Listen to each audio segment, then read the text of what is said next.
विरोधात जाऊन लग्न करणाऱ्या जोडप्याची गोळ्या घालून हत्या। कुटुंबाचा विरोध झुगारून लग्न करणाऱ्या जोडप्याची गोळ्या घालून हत्या करण्यात आली आहे। ही घटना पाकिस्तानच्या बलुचिस्तान प्रांतात घडली आहे। एका तरुणाने एका तरुणीच्या हत्येचा व्हिडिओ सोशल मीडियावर व्हायरल झाल्यानंतर पोलिसांनी या प्रकरणात 11 जणांना अटक केली आहे। पोलिसांनी दिलेल्या माहितीनुसार तरुण आणि तरुणीने त्यांच्या कुटुंबाच्या इच्छेविरुद्ध एकमेकांशी लग्न केले होते। या हत्येचा व्हिडिओ सोशल मीडियावर व्हायरल झाल्यानंतर लगेचच पाकिस्तानामध्ये या घटनेबद्दल संतापाची लाट उसळली। नागरी समाज, धार्मिक विद्वान आणि राजकीय पक्षांच्या नेत्यांनी दोषींना अटक करून त्यांना कठोर शिक्षा देण्याची मागणी केली आहे। लोक म्हणतात की अशा घटना स्वीकारार्ह नाहीत। बलुचिस्तानचे मुख्यमंत्री सरफराज बुर्की यांनी सोमवारी या घटनेची पुष्टी केली। त्यांनी सांगितले की या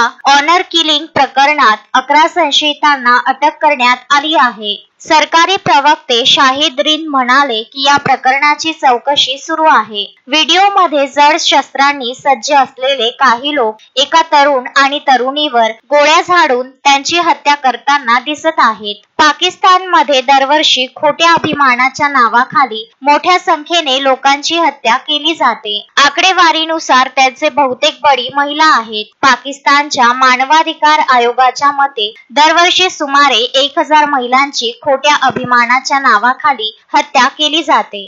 ब्युरो रिपोर्ट, पाकिस्तान।